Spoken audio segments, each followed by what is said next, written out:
So good morning once again, dear students of class 10, and once again we continue with the short story written by 𝙎𝙬𝙖𝙗 based on his own life and his experiences at the 1936 Olympic Games held in Berlin, my greatest Olympic prize. So we will just move to the page from where we are supposed to continue. But before that, just let me remind you once again that we have already finished with the introduction of this story, and we have also completed the first page of the text. Now we are left with two more pages of the text. So in this video tutorial, I am going to read out and explain the remaining two pages of the text, and with that we will be finishing off with this short story. Remember that this short story is also part of your syllabus for the upcoming online tests. So let's continue now. I'll be scrolling up to the second page of the story, that is page 105, and on your screen now you can see page 105. You see, after two fouls, after having committed two fouls while he was doing the selection session, 𝙎𝙬𝙖𝙗 was very frustrated, and this is what he did. On your screen now you can see, walking a few yards from the pit, I kicked disgustedly at the dirt. Now that is normally the reaction of any athlete or any long jumper when he is not able to qualify after having jumped twice, and he being one of the record holders. This is a likely reaction of such a person, and that's what he does. Out of frustration, he kicked the earth or the dirt or the soil under him. Suddenly, I felt a hand on my shoulder, and as he expressed his frustration in this manner and was in a thoughtful mood because he was not able to jump, he was not able to qualify, suddenly somebody touched him from behind on the shoulder. And well, he turned round. So I turned to look into the friendly blue eyes of the tall German broad jumper. So when he turned his face to see who it was who had kept his hand on his shoulder, he saw that it was none other but the tall German jumper, who had beautiful blue eyes and he was very tall. He had easily qualified for the finals on his first attempt. He offered me a firm handshake. Now that firm handshake is something which proves that a strong bond of friendship was to be established with this person hereafter. So this German long jumper comes forward to interact, to talk to 𝙎𝙬𝙖𝙗. 𝙎𝙬𝙖𝙗, I am Luz Long. So he introduces himself. He already knows Jesse's name, and so he says, I am Luz Long. I don't think we have met. I don't think we have met before. He spoke English well, though with a German twist to it. Now obviously, because he was not an American, he was a German, so he spoke English no doubt, but then like all Europeans, he too spoke English, but the problem was that he had a slight German accent to it. So the German twist is nothing but the German accent about which 𝙎𝙬𝙖𝙗 speaks here. Glad to meet you, I said. Then, trying to hide my nervousness, I added, how are you? So he was caught off his guard. He had not expected that this would happen, and so he says, glad to meet you. And then he says that, well, how are you? Now normally you ask how are you to someone when you just want to make conversation. That's just a casual formality. What do you mean? I am fine. The question is, how are you? So Luz Long replies that I am quite fine, but the question is, how are you? Meaning to say, what's going on in your mind? I would like to know. What is your present mental condition or status? How are you feeling? What do you mean? I asked. Something must be eating you, he said. Now this is a very typical American way of speaking.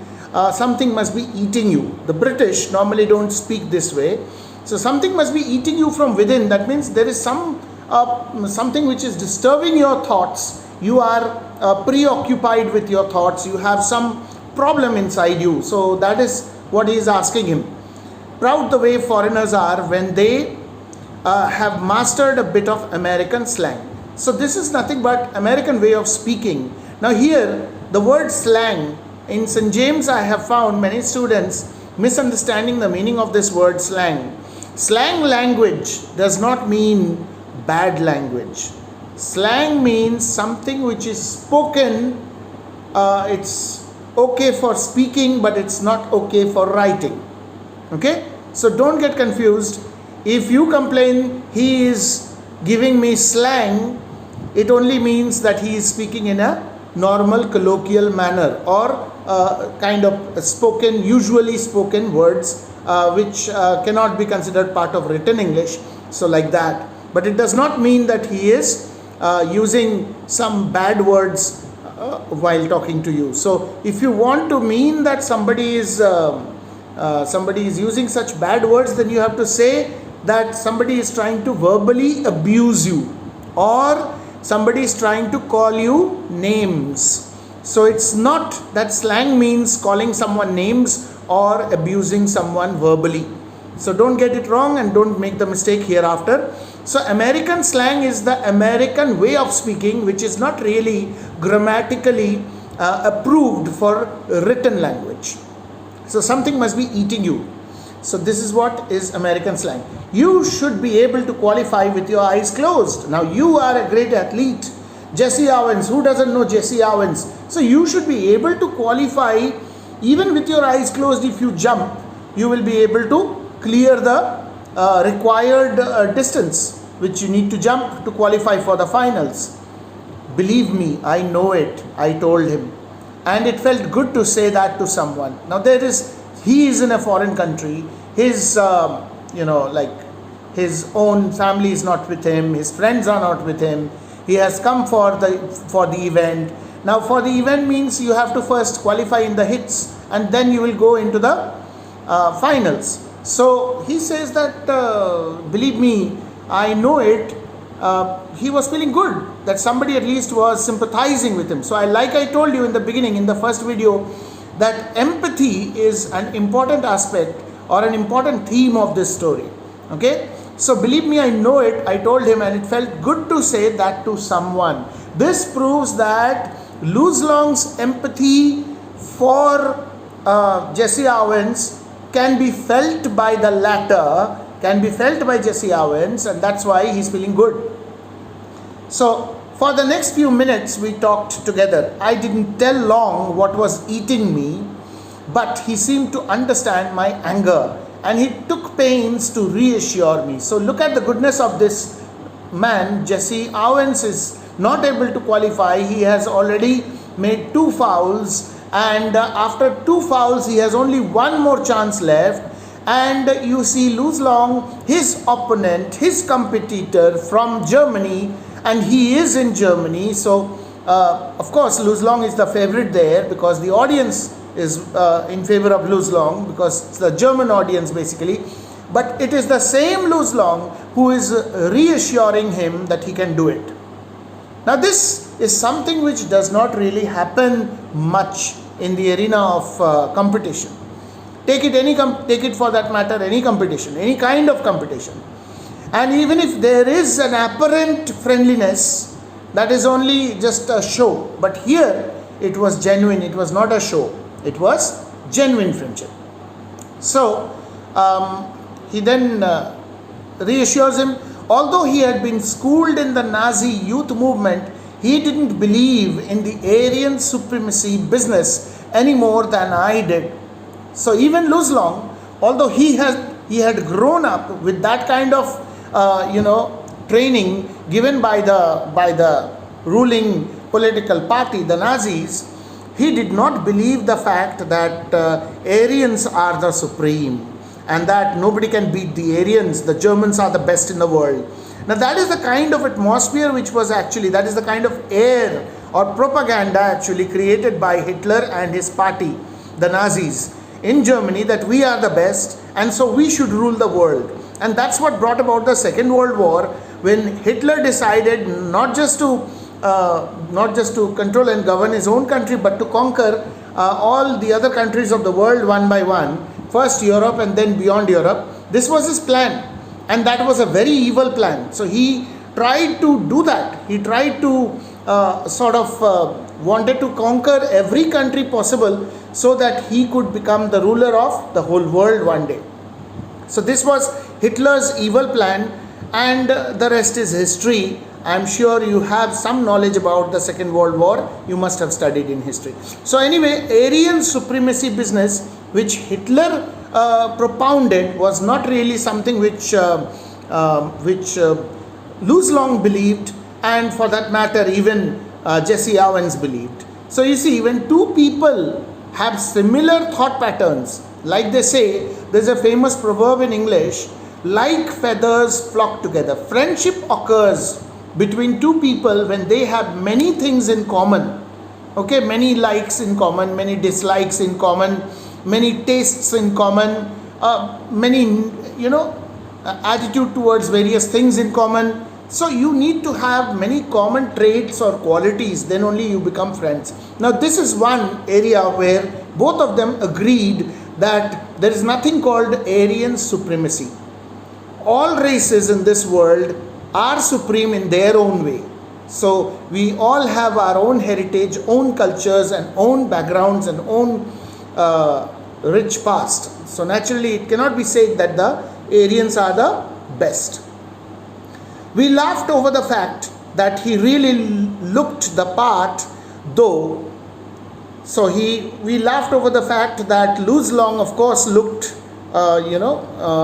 supreme, because he was taller and he was fairer and his features were sharper. So with that they had a joke, a good fun, but that was only a joke. An inch taller than I, he had a lean muscular frame, clear blue eyes, blonde hair and a strikingly handsome chiseled face. Finally, seeing that I had calmed down somewhat, he pointed to the takeoff board. Now he gives him the tip. Look, he said, why don't you draw a line a few inches in the back of the board and aim at making your takeoff from there? What you need to do is, you are fouling because you are overstepping the jumping board. Now there is this wooden plank or board on the ground just before the jumping pit.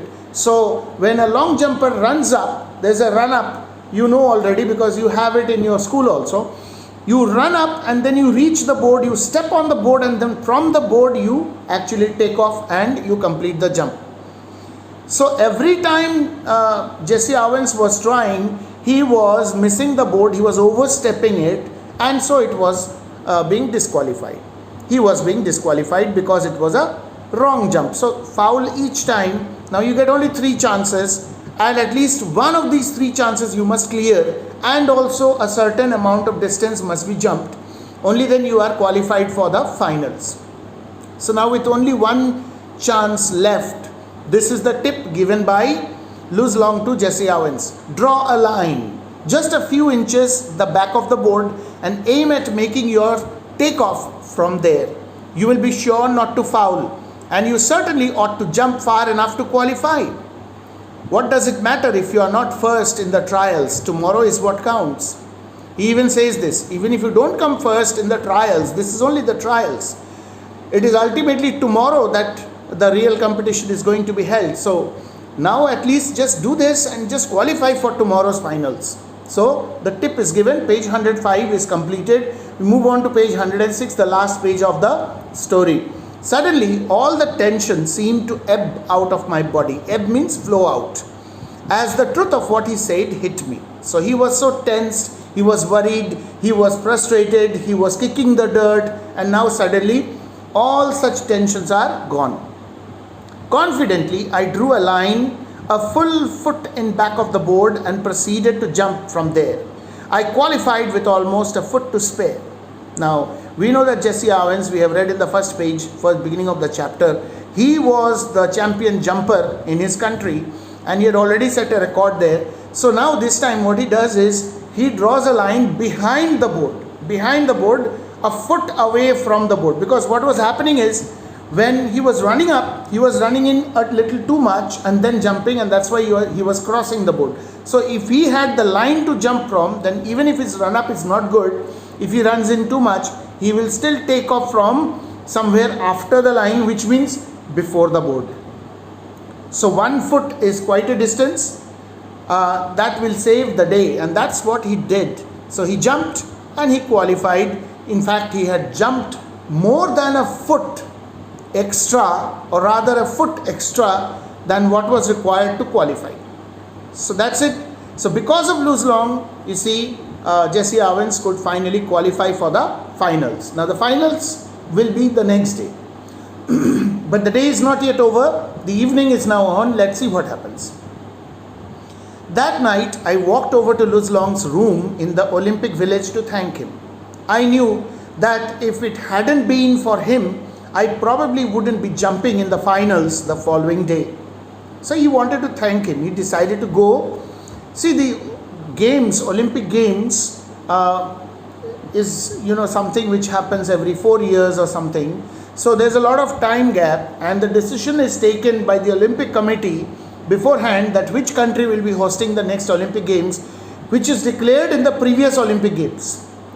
In the closing ceremony of the previous Olympic Games, the declaration is made that the next Olympic Games after 4 years will be hosted by so and so country. And it is decided even before that. So being this the situation, there is enough time for a country to build stadiums and also build housing complexes where the athletes from different countries will come and stay. Now that is known as the Games Village. It's not very far from the main arena where the games are held. And so in the Games Village, like all the other countries, even German athletes were also in their part of the Games Village, and the American athletes were in their part of the Games Village. But 𝙎𝙬𝙗 decides to go and pay a visit to 𝙏𝙀𝙓𝙏. So he goes to thank him. Had it not been for him, he wouldn't have qualified. So he goes. We sat in his quarters and talked for 2 hours. Now just imagine, he went to thank him, and then 2 hours have gone by. They have not realized. They have been talking. So this is what is called friendship. Friendship cannot be done. It happens. It happens by itself. So this is what is happening here. The chemistry between these two men is really going good. About track and field, they were discussing so many things about track and field, ourselves, personal life, family members, things like that. And then the world situation, 1936, just before the Second World War. The First World War had got over before that. So the world situation, a dozen other things. So they were talking about various topics, various things under the sun. When I finally got up to leave, we both knew that a real friendship had been formed. So we both understood that we had become good friends of each other. 𝙏𝙀𝙓 would go out to the field the next day trying to beat me if he could, but I knew that he wanted me to do my best, even if that meant my winning. So both would be competing against each other next day in the field, but because long jump is a field event, but at the same time both would be wishing good luck to each other, and will feel happy if any of the two wins. So you see, if 𝙏𝙀𝙓𝙏 wins, 𝙬𝙗 will be happy, genuinely happy, not jealous. And if 𝙬𝙗 wins, then 𝙏𝙀𝙓 definitely is going to feel very happy. Let's see. As it turned out, 𝙏𝙀𝙓 broke his own past record. So 𝙏𝙀𝙓, when he jumped, he broke his own record, his own past record. He broke that record in the Olympic Games. He jumped so well. He really did very well. Okay. In doing so, but by breaking his own record, what did he actually do? He actually inspired 𝙎𝙬𝙗 to put in his best performance. He pushed me on to a peak performance. I remember that at the instant I landed from my final jump, the one which set the Olympic record of 26 feet 5 by 16 inches, he was at my side, congratulating me. So just see, this is not something which does not really happen every time. He came up to him, next to him, congratulated him. Despite the fact that Adolf Hitler, the dictator, was watching. He was watching the event. Despite the fact that Hitler glared at us. Hitler was looking at them with very angry look in his eyes. He was glaring from the stands not 100 yards away. Luz shook my hand hard, and it wasn't a fake smile with a broken heart sort of grip either. Meaning to say, it was not just a formality and not just a fake smile of happiness or trying to congratulate a co-athlete or a competitor. He was not doing it that way. He was doing it genuinely. He was genuinely happy that his friend, his newly found friend, 𝙎𝙬𝙋𝙬 had broken all past records and had set a new Olympic record. So now we come to the last paragraph of the story. Now this is something which is given in bold italics by the author because it has something very meaningful. It is something which brings out the basic theme of the story about which we have already discussed in the previous video. You can melt down all the gold medals and cups I have, and they couldn't be a plating on the 24-carat friendship I felt for Luzlong at that moment. Gold, 24 carats is supposed to be a very pure form of gold with which maybe ornaments cannot be made because it has so much of purity that it cannot be molded into shape.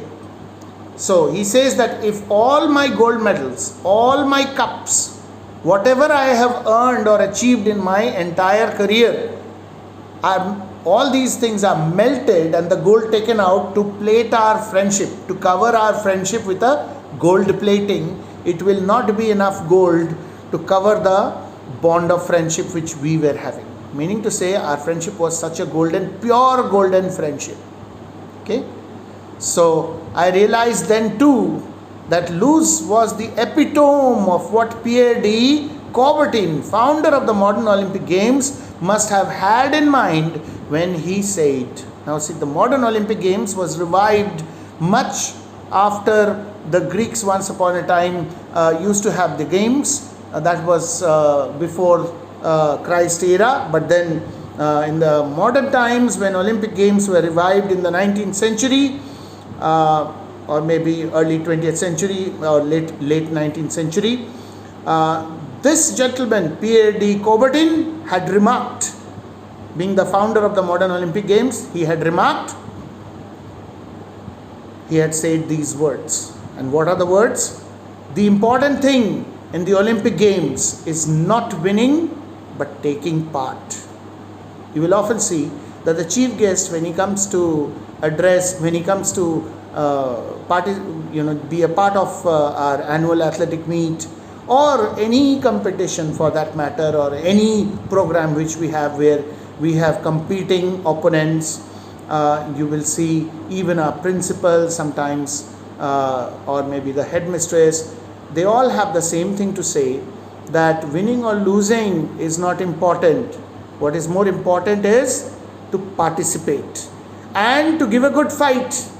One has to win, another has to lose, doesn't matter. But the very fact that you have participated and you have given a good competition, a healthy competition to your opponent, is what matters. So that is what is being quoted here by 𝙎𝙬𝙋𝙬𝙖. The important thing in the Olympic Games is not winning but taking part. The essential thing in life is not conquering but fighting well. So you don't have to conquer. Even if you cannot conquer, even if you cannot win, you should be able to fight well. So that is what brings us to the end of this short story. And theme and other things, please watch the part 1 of this video. This is the part 2 of the video. Now with that, we finish today's video tutorial. Thank you for watching and God bless you all.